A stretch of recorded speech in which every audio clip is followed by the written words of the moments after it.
जिनके पास शिव नहीं उनके पास कुछ भी नहीं है, और जिनके पास कुछ भी नहीं लेकिन जिनके पास शिव है उनके पास सब कुछ है। महादेव हमारे जीवन का आधार है। शिव महापुराण अंतर्गत बहुत सारे ज्योतिर्लिंगों की, उपलिंगों की बहुत सारी महिमा है। कल कोई लड़का कह रहा था पंच केदार। पंच केदार बहुत कठिन है, एक केदार नहीं, पंच केदार। और हम गौरव से कहते हैं धरती पर सबसे ऊंचा कोई देवता का मंदिर है, कोई देवताओं का मंदिर नहीं, धरती पर सबसे ऊंचा मंदिर है तो भगवान तुंगनाथ महादेव का मंदिर है। तुंगनाथ है, पंच केदार में तुंगनाथ है। केदारेश्वर तो ये सरल है, पंच केदार में जो तुंगनाथ है वो बहुत कठिन है। जिनका शरीर अस्त व्यस्त है वो तुंगनाथ नहीं पहुंच सकता। चारों तरफ बर्फीले बर्फीले पहाड़, इतने ऊंचाई पर शिवालय कैसे बनाया होगा? हमारे इतिहासकार ऐसा कहते हैं पांडवों ने बनाया मंदिर, 5 पांडवों ने मंदिर बनाए, लेकिन वहां के पहाड़ के लोग कहते हैं पांडवों ने नहीं बनाया, ये सभी शिवालय देवताओं ने बनाया है। जो तुंगनाथ की महिमा है, जो पंच केदार में इतने भगवान महादेव के शिव स्थान है कि हम जीवन पर्यंत यात्रा करते रहे तो भाई शिव स्थान खाली नहीं होता। और आपके पास यहाँ उज्जैन है, शिवप्रिया शिप्रा नदी के तट पर अवंती नगरी, जिनका आनंद का कोई अंत नहीं। वहां 84 महादेव है, तो महाकालेश्वर महादेव हमारा ज्योतिर्लिंग, उससे भी प्राचीन बहुत सारे महादेव हैं। और आज वहां से हमारे 84 महादेव की यात्रा करने के लिए निकलते हैं तो इसमें 84 महादेव में पहला महादेव है अगस्त्येश्वर महादेव, कुंभदृषि अगस्त्येश्वर महादेव। उसके महंत हमारे मनोज पुरी जी आज कथा में उपस्थित हैं। मनोज पुरी जी, हृदय से हम आपका स्वागत करते हैं। और साथ में हमारे महाकालेश्वर महादेव के पुजारी श्री अजय शर्मा जी, अजय शर्मा, आपका भी बहुत हृदय से हम आदर करते हैं, बहुत हृदय से आपका भी धन्यवाद करते हैं। इनमें से बहुत कम लोग हो गए जिन्होंने 84 महादेव की यात्रा की। मैं पूछ सकता हूँ कितने लोगों ने 84 महादेव की यात्रा की? बहुत गिने चुने लोग हैं जिन्होंने महाकालेश्वर जाकर 84 महादेव की यात्रा की। स्थानिक लोग जाते और कोई नहीं पहुंचता है? 2 दिन 3 दिन 4 दिन लग जाते हैं। वैसे तो शांति से करे तो 3-4 दिन लगते हैं, लेकिन मुझे मनोज पुरी ने रिकॉर्डिंग टीम के साथ, हमारी पूरी रिकॉर्डिंग, हमारे हर्ष से लेकर सब साथ में निकले थे। हमने 2 दिन में सभी शिवलिंगों की पूजा भी कर ली और सभी शिवलिंगों का रिकॉर्डिंग भी कर लिया। क्योंकि वहां के लोगों को मैं कह कर आया हूं कि 84 महादेव की यात्रा के लिए इतने लोग आने चाहिए, इतने लोग आने चाहिए कि रास्ते छोटे हैं तो इस रास्ते को बड़े करना पड़ेगा। इतने लोग 84 महादेव की यात्रा करने के लिए पहुंचना चाहिए। जो जो शिव स्थान सुनसान पड़े हैं, इस शिव स्थान को मुझे लोगों को पहुंचाना है। बहुत प्राचीन महादेव के स्थान है। पंचकेदार के अद्भुत महिमा, केदारम मध्यम तुंगम तथा रुद्रालयम प्रियम, कल्पेश्वर महादेव से लेकर सर्व पाप प्रणाशनम,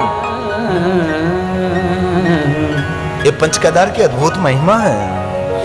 केदारम मध्यमं तुंगम तथा रुद्रालयं प्रियं,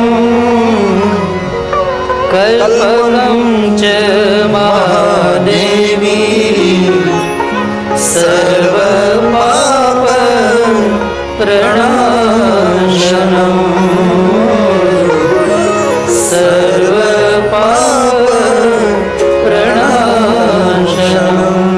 जो कोई पंचकेदार को याद करते हैं, ये मनुष्य के अपने जीवन के सभी पापों में से पंचकेदार मुक्त करता है। और ये पंचकेदारों की उपासना उखी मठ में होती है ना, जहाँ राम के पूर्वज मंदता ने तपस्या की थी और ओमकार स्वरूप में भगवान मिले थे, इसलिए वह ओमकारेश्वर महादेव का बहुत प्राचीन शिव जी का स्थान है। वह वाराही देवी का भी स्थान है और काल भैरव का स्थान भी है। उखी मठ से तुंगनाथ महादेव जा सकते हैं। उखी मठ का सही नाम है उषा मठ। असुरों में महादेव का परम भक्त हुआ बाणासुर, जिन्होंने 1000 हाथ से महादेव की पूजा की थी। आप बाणासुर की शिव भक्ति का वर्णन करो ने तो रावण की शिव भक्ति कम लगेगी, लेकिन रावण की शिव भक्ति ज्यादा वर्णन हुई, ज्यादा प्रचार प्रसार हुआ। लेकिन बाणासुर ने कम महादेव की उपासना नहीं की है। निरंतर शिव की उपासना में बाणासुर रत रहता था। इंद्र को अपना सेवक बना लिया, पूरे देवलोक में सभी देवताओं को अपना परिजन बना लिया। इतना सामर्थ्य महादेव की भक्ति करते करते बाणासुर को मिला। सभी देवता उनके आगे तूर्ण लगने लगे और इंद्र की सभी संपत्ति उनके आगे घास के तूर्ण के बराबर लगने लगी। तो भी महादेव की पूजा करता रहा, महादेव की पूजा करता रहा। इतनी समृद्धि, इतना वैभव। शंकर जी उनको मिले, महादेव मिले, बाणासुर। अब तो क्या कमी रही। और वहां बाणेश्वर महादेव लिंग हिमालय पहाड़ में महादेव ने कहा, बाणासुर अब तो कोई कमी नहीं, देवता भी तेरे आगे छोटे लगते हैं, इंद्र की संपत्ति तेरे आगे घास के तूर्ण लगते हैं, और विश्व के सभी देवता तेरे परिजन बन गए, तेरे सेवक बन गए। बाणासुर अब तुझे क्या चाहिए? तब बाणासुर ने कहा था, महादेव जी, बाणासुर ने महादेव की पूरी स्तुति की है, बहुत लंबी स्तुति मेरे पास है। बाणासुर की दृष्टि में शिव कितने श्रेष्ठ हैं, एक असुर की दृष्टि में महादेव कितने महान हैं। तब महादेव ने कहा, हे बाणासुर अब तुझे क्या चाहिए? तब बाणासुर ने कहा, भगवान सब कुछ आपने दिया है और शिव सब कुछ देने वाले हैं। धन निर्धन को देत सदा ही, जो को जहां से हो फल पाई। स्तुति कही विधि करे तुम्हारी, हर हो नाथ बचूक हमारी। शंकर हो संकट के नाशन, विघ्न विनाशन, मंगल कारण, योग नीति में ध्यान लगावे। नारद सारद शिष्य नमावे, नमो नमो जय नमः शिवाय। सूर ब्रह्मादि का पार न पावे, ये भगवान शिव है।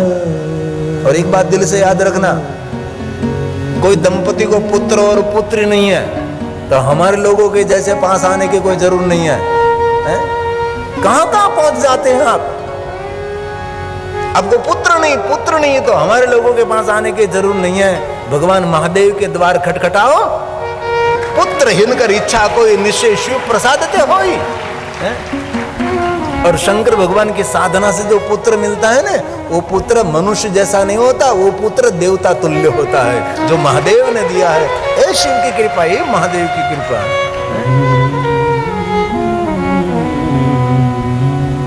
गजे कर्ण कल्पम, गजे कर्ण कल्पम, तांडव रुद्रनादम। ये पंचकेदार की उपासना है।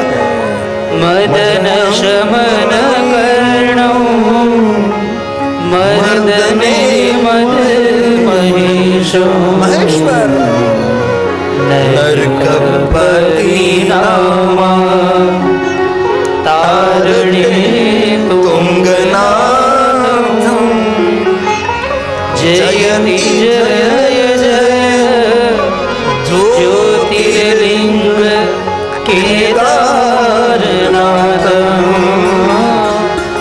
जयति जय जय ज्योतिर्लिंग केदारनाथ। मेरे पास केदारेश्वर महादेव कथा आयोजन के लिए 2 जजमान है।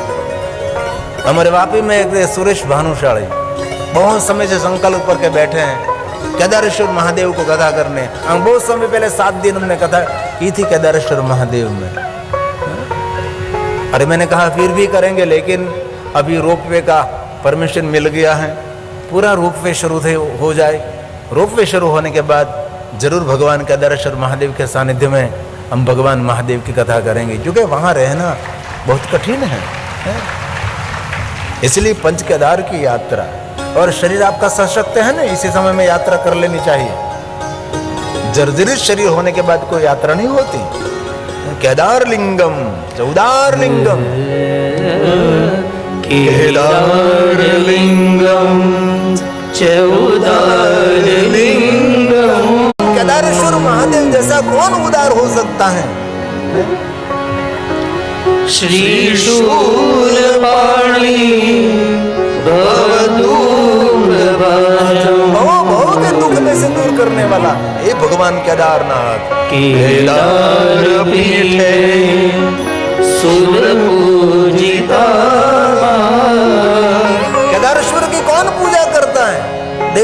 सूर, ये केदारेश्वर की महिमा है।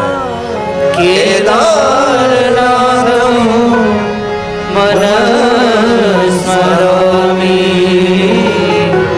केदारनाथं हृदय स्मरामि। ये केदारेश्वर महादेव की महिमा है। पंच केदार की अद्भुत महिमा है। एक है केदारेश्वर, एक है कल्पेश्वर, एक है रुद्रनाथ, एक है तुंगनाथ और एक मध्य महेश्वर है। ये पंच केदार है। और ओमकारेश्वर महादेव के मठ में है। उनकी बहुत सारी महिमा है भगवान महादेव के लिंग स्वरूप की। हम जब गए थे ना पहाड़ में, ये ऊखी मठ है, अभी जो टेलीविजन में देखते हैं ना, ऊखी मठ, राम की पूर्वज बांधता ने वहां तपस्या की थी। और ये आपका ओमकारेश्वर महादेव है ना, यहाँ हमारा ज्योतिर्लिंग, तो ओमकारेश्वर महादेव के बीच का जो पहाड़ है ना, वो भी मांधातापुर में है। ये 6 किलोमीटर का पहाड़ है। वहां भी राम के पूर्वजों ने तपस्या की थी। वहां कावेरी और नर्मदा मिलते हैं ना, वहां कुबेर जी ने वहां तपस्या की थी। ये ओमकारेश्वर महादेव की अद्भुत महिमा है। घबराने की कोई जरूर नहीं। भगवान डमरू बजा रहे हैं आकाश में, मेघ गर्जना हो रही है। चूंकि पर्यावरण के साथ हम लोगों ने छेड़छाड़ की, तो पर्यावरण ऐसे ही छेड़छाड़ करते हैं। बहरे में हमने जहां प्लास्टिक जलाया, कचरा जलाया, धुआं निकाला, हमने टायर जलाए, वृक्षों को बेरहम हत्या की, रोड बड़े करने के लिए वृक्षों को काट दिया, जंगलों को जला दिया, तो ये सब होता रहता है। पर्यावरण को हम लोगों ने डिस्टर्ब किया है, तो अब ये भी हम लोगों को डिस्टर्ब कर रहे हैं।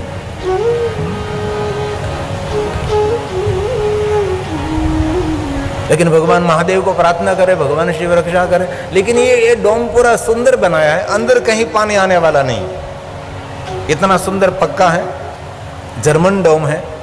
इसलिए मेरे शिव कथा आयोजक सभी ने मिलकर ऐसी व्यवस्था की, कोई बारिश आवे तो कोई तकलीफ न पड़े, इसलिए अंदर कोई पानी नहीं आएगा। लेकिन सब अपने अपने सावधानी रखें, अपने अपने ध्यान रखें।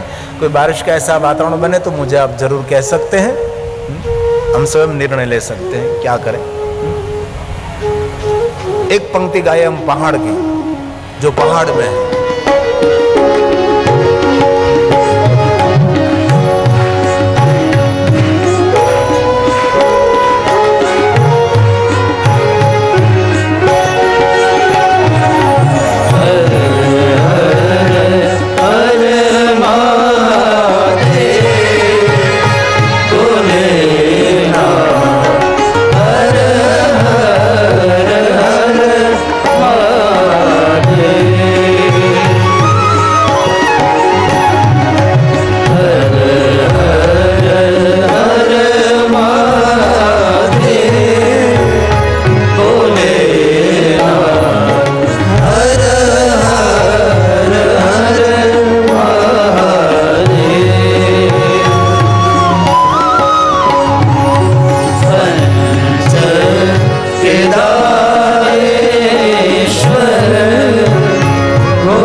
और एक बात ध्यान से याद रखिए, विविध प्रकार की पूजा आपसे न हो सके और विविध प्रकार की उपासना आपसे न हो सके, विविध प्रकार से भगवान महादेव को अभिषेक न हो सके, कभी दूध नहीं, पंचामृत नहीं, कभी शहद नहीं, कभी घी नहीं, तो महादेव को सिर्फ गंगा जल चढ़ाने से सभी अभिषेकों का फल मिलता है। सिर्फ गंगा जल, नहीं दूध, नहीं पंचामृत, नहीं कोई गन्ने का रस, नहीं कोई फलों का रस। और याद रखना, जो चढ़ाते सब पात्र में एकत्र करना पड़ता है, धरती पर गिरना नहीं चाहिए। ये अभिषेकों की परंपरा है, ये सब औषधि है। ये सब भगवान शिव के प्रसाद स्वरूप में लिया जाता है। हम लोग जो करते हैं सब कुछ नाली में चला जाता है, ये नहीं है, हैं? महादेव को गंगा जल चढ़ावे तो सभी कामना की पूर्ति। मैं नहीं कहता, भगवान व्यास जी बोलते गंगा जल शिव शिव जी को गंगा जल चढ़ावे तो मुक्ति रूपी फल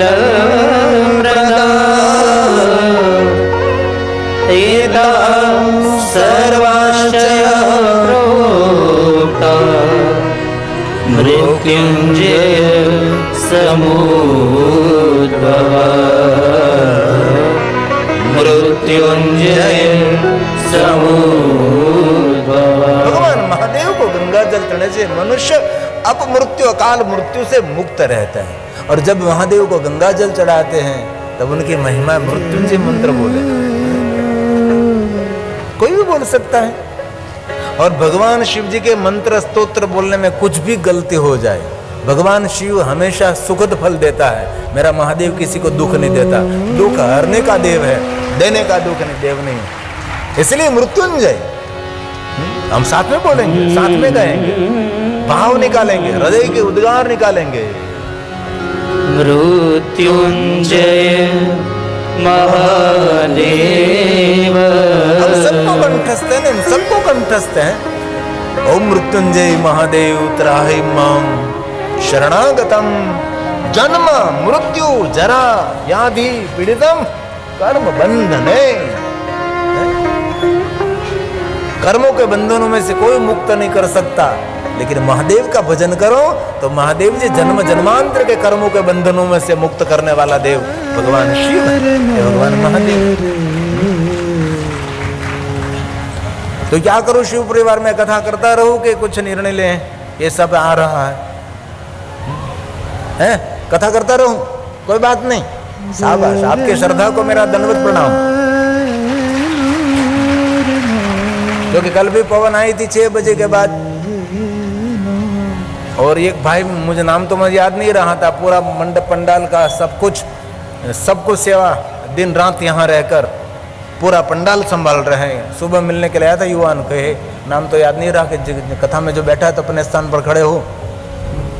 सुबह मुझे मिलने के लिए आया तो 2-3 व्यक्ति ने मुझे परिचय कराया, बाबू ये पूरे पंडाल की व्यवस्था ये लड़का देख रहा है। धन्य है भाई, बहुत हृदय से आशीर्वाद है। कहीं नहीं है, काम करता होगा कहीं। कितनी सुंदर मिट्टी की महक आ रही है, ये है मेरे भारत की महक है,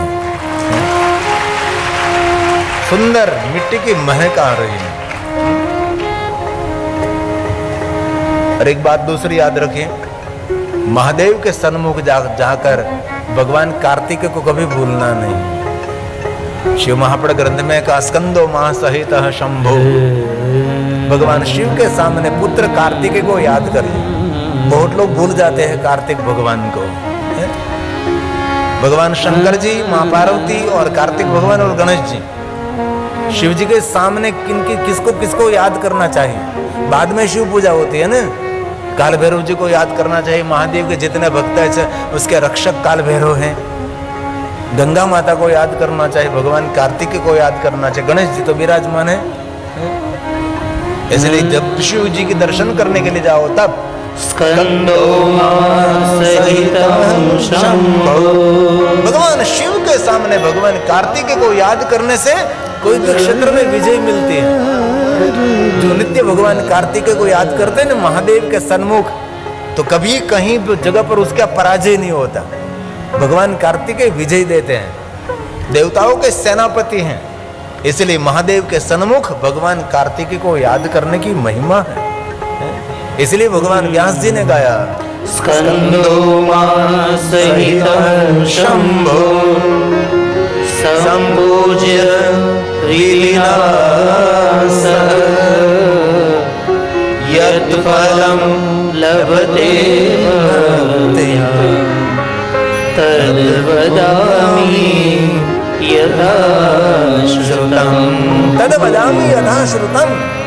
भगवान महादेव के सन्मुख भगवान गणेश, भगवान कार्तिकेय और माँ भवानी को याद करने के क्या पुण्य है, उसकी अद्भुत महिमा है। अत्र भुक्त्वा अखिलान सौख्यम, उसको दुनिया का सभी सुख मिलेगा। जो भगवान शिव के सामने कार्तिकेय, गणेश जी, माता भवानी, गंगा जी, काल भैरव जी को याद करते हैं, क्या सुख मिलेगा? पुत्र पौत्रादि भी शुभम, पुत्र मिलेगा, पौत्र मिलेगा, सबका शुभ होगा। और कहा ततो याति महेश्वर, महेशस्य, अंत में भगवान शिव जी के लोक में उसकी गति होगी। इसलिए हम सब भगवान महादेव की साधना करें, महादेव की उपासना करें। सभी जीवन की कामना की पूर्ति के लिए जरूर शिव की साधना कर सकते हैं। राजा दशरथ ने गुरु वशिष्ठ महाराज को पूछा कि गुरु वशिष्ठ महाराज, आप जानते हैं हमारे कोई पुत्र नहीं है, तो आप कुछ मार्गदर्शन कर सकते हैं? तब गुरु वशिष्ठ महाराज ने राजा दशरथ को कहा, दशरथ जी, आपकी कुल परंपरा में तो महादेव है, आपके पूर्वज सभी शिव जी की उपासना करते थे, और आप विशेष प्रकार से पार्थेश्वर महादेव का पूजन करें। कितनी सुंदर बात कही। और राजा दशरथ ने स्वयं ने, गुरु वशिष्ठ महाराज ने मार्गदर्शन किया, और राम के पिताजी राजा दशरथ जी ने पुत्र कामना की पूर्ति के लिए पार्थेश्वर महादेव की पूजा की। जो मिट्टी में से शिवलिंग निर्माण करके विशेष प्रकार से महादेव की पूजा की जाती है। आप स्वयं भी कर सकते हैं, कोई विद्वान आचार्यों को निमंत्रित करके कर सकते हैं, और आप भी कर सकते हैं, प्रेम पूर्वक कर सकते हैं। और कोई मंत्र स्तोत्र कंठस्थ नहीं है आपको, तो ओम नमः शिवाय बोलकर भगवान महादेव का पार्थेश्वर पूजन कर सकते हैं। और शिव की पूजा के लिए मंत्र स्तोत्र कुछ भी कंठस्थ नहीं है, तो ओम नमः शिवाय बोलकर भगवान महादेव की संपूर्ण पूजा हो सकती है। शिव महापुराण ग्रंथ में मेरे पास श्लोक हैं, जो कठिन कठिन विद्वता सवर वेदोक्त मंत्र बोलकर जो कोई मनुष्य महादेव की पूजा करे तो समान फल मिलता है, लेकिन ओम नमः शिवाय बोलकर जो शिव जी की पूजा की जाती है तो उससे कोटि गुना फल ज्यादा मिलता है। इसलिए आप मन छोटा ना करें। ये तो विद्वान लोग जो पाठशाला में पढ़े हैं वो विद्वत्ता सवर पूजा कर सकता है, हम लोग कहीं पाठशाला में नहीं गए हैं, तो ओम नमः शिवाय बोलकर भगवान शिव की पूजा करें। ओम नमः शिवाय, ओम नमः शिवाय, ऐसे बोलकर शिव की पूजा कर सकते हैं आप। और शिव की पूजा कभी निष्फल नहीं होती, और भगवान शिव जी का नाम कभी निष्फल नहीं होता, हमेशा फल देने के लिए कार्यरत रहता है। इसलिए भगवान वेद व्यास जी ने कहा, पुत्रार्थे पुत्रार्थे पार्थिवो मूर्ति श्रेयो दशरथो हि सः। राजा दशरथ ने पार्थेश्वर महादेव का पूजन किया। गुरु वशिष्ठ महाराज ने सुंदर राजा दशरथ जी को मार्गदर्शन दिया है। और राजा दशरथ अकेले ने पूजा नहीं की, दशरथ के साथ कौन कौन महादेव की पूजा कर रहे हैं? कौशल्या तत्प्रिया मूर्ति, माता कौशल्या जी तत्प्रिया मूर्ति, जो प्रेम मूर्ति है, सबके प्रति प्रेम रखती है, इसलिए प्रेम से प्रकट होई में जाना है। माता कौशल्या ने पार्थेश्वर महादेव का पूजन किया है। पार्थिवी शांकरी मुदा, किसने मार्गदर्शन किया होगा? ऋष्यः शृंग समाधिष्ठा, श्रृंगी ऋषि ने माता कौशल्या को मार्गदर्शन किया। तो माँ आप पार्थेश्वर महादेव का पूजन करें। श्रृंगी ऋषि जो रामचरितमानस में आता है। राजा दशरथ जी, माता कौशल्या जी, और साथ में कौन? सुमित्रा च शिवं प्रीत्या, सुमित्रा जी, वो तो पहले से महादेव के परम भक्त रही। सुमित्रा जी ने किसी को कहा नहीं कि सुमित्रा जी महादेव की भक्ति करो, नहीं नहीं, वो तो स्वयंभू महादेव की भक्त रही है। सुमित्रा सबके साथ मित्रता का भाव, और माता कौशल्या सबके प्रति निस्वार्थ प्रेम। राजा दशरथ, माता कौशल्या जी, माता सुमित्रा जी, और साथ में कौन?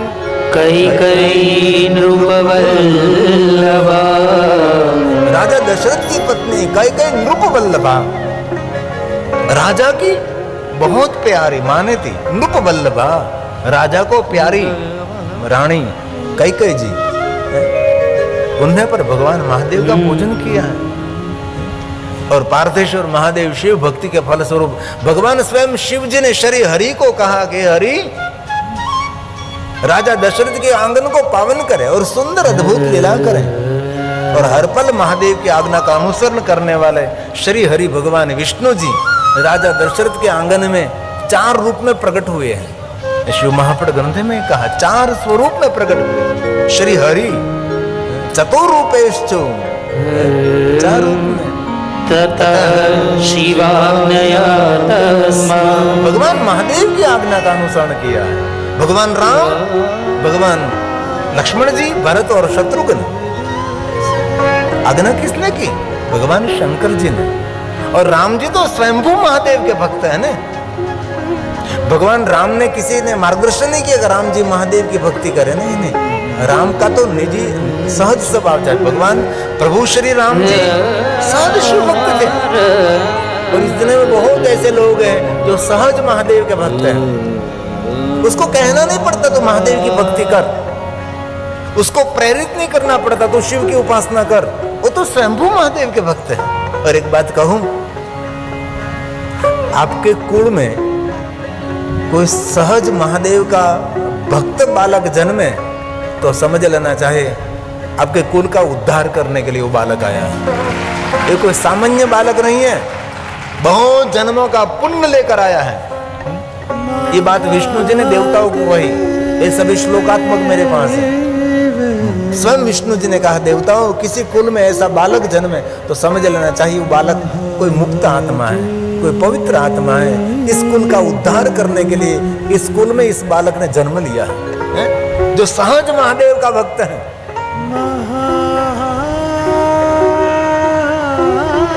आज सुबह सुबह में गायत्री परिवार के भाई बहन सभी मिलने के लिए आए थे। और गायत्री परिवार समाज के लिए बहुत सारा कार्य कर रहे हैं। गौशाला से लेकर औषधि से लेकर पुस्तकों का वितरण से लेकर और खास करके हमारे गायत्री परिवार की बहनों गर्भ संस्कार का बहुत बड़ा काम कर रहे हैं। जिस नारी के पेट में बच्चा है तब उसको क्या खाना चाहिए, कैसे रहना चाहिए, कैसे उसका रहन सहन होनी चाहिए, गर्भ संस्कार, ये बहुत बड़ा काम कर रहे हैं। गायत्री परिवार में बहुत कुछ काम हो रहा है। और बहुत हृदय से कहता हूँ, गुरुदेव राम शर्मा आचार्य ने पूरे जीवन पर्यंत लिखा। इसने जो लिखा है ना इतना हम जीवन पर्यंत पढ़ भी नहीं सकते, इतना गुरुदेव ने लिखा है। ये गायत्री परिवार है। सब अलग अलग सेवा कार्य कर रहे हैं, समाज के अंदर कुछ अच्छा कर रहे हैं। राम सहज महादेव के भक्त हैं, इसलिए भगवान व्यास ने कहा राम सहजो नित्यम, राम सहजो नित्यम, नित्य। पार्थेश्वर महादेव की पूजा राम जी करते थे। पार्थिव समपूजत, किसी ने कहा नहीं राम जी को का पार्थेश्वर महादेव का पूजन करे। राम जी सहज पार्थेश्वर महादेव का पूजन करते थे। और भगवान राम रोज बाल में भस्म का त्रिपुंड करे, भस्म रुद्राक्ष धारी च, बाल में भस्म का त्रिपुंड। और राम जी रुद्राक्ष को धारण करते थे। और राम जी का स्वभाव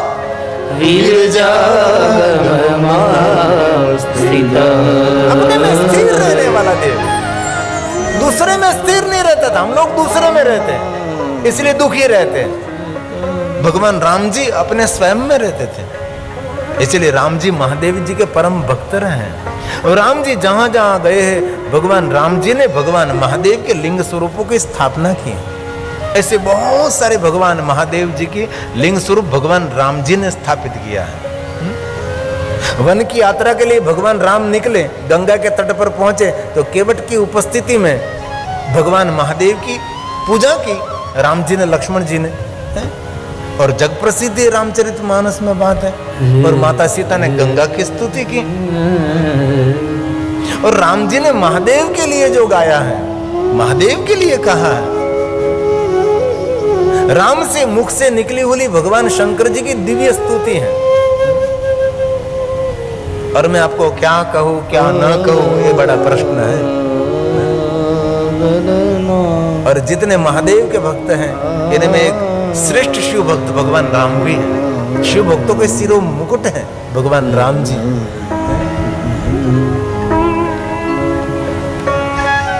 ऐसी बहुत सारी दिव्य दिव्य कथा शिव महापड़ ग्रंथ में।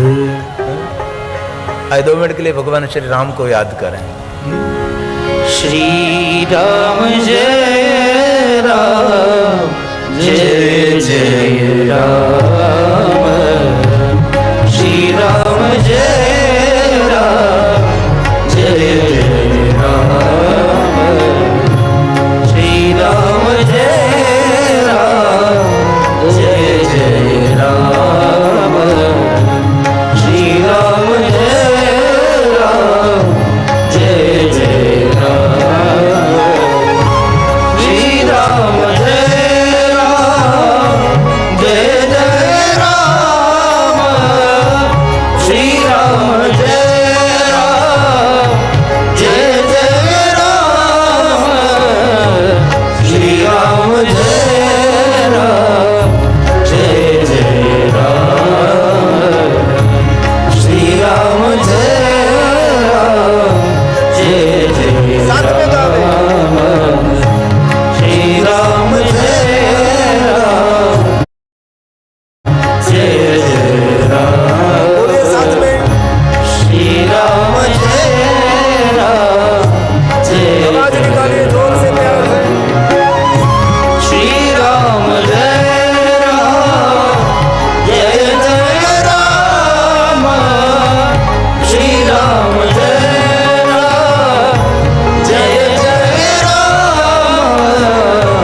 श्री राम जय राम जय जय राम। श्री राम जय राम जय जय राम। श्री राम जय राम जय जय राम। जितनी भगवान श्री राम की शिव भक्ति की प्रशंसा है उतनी ही द्वारकाधीश कृष्ण भगवान के हैं। राम ने तो गर्जना करके कहा कि मेरे पास सामर्थ्य जो साम्राज्य है भगवान महादेव की भक्ति का फल है। और द्वारकाधीश कृष्ण ने भी यही कहा है कि मेरे पास जो कुछ है सब कुछ भगवान महादेव का प्रसाद है। भगवान द्वारकाधीश कृष्ण जी महादेव के परम भक्त हैं। शिव महापड़ ग्रंथ में कृष्ण की शिव भक्ति का वर्णन है सुंदर। क्या महादेव को समर्पित हुए भगवान कृष्ण जी। उपमन्यु ऋषि को कहा उपमन्यु जी मुझे मार्गदर्शन करे। उपमन्यु महादेव परम भक्त उपमन्यु जी हैं जिन्होंने अपने आंखों के द्वारा महादेव को देखा है। ये उपमन्यु जी हैं। और भगवान स्वयं शिव ने कहा था ये उपमन्यु आपके चरणों में बैठकर विष्णु अंश स्वरूप भगवान द्वारकाधीश भगवान कृष्ण जी आपके पास से शिव विद्या ग्रहण करेंगे। और ऊंचे आसन पर बैठकर उपमन्यु ऋषि द्वारकाधीश कृष्ण को सुंदर शिव भक्ति का मार्गदर्शन कर रहे हैं। इसलिए द्वारकाधीश कृष्ण जी ने बद्रिक आश्रम में रहकर भगवान महादेव की उपासना की। 7 मास तक बद्रिक आश्रम में रहे कृष्ण जी और विशेष प्रकार से महादेव की उपासना की।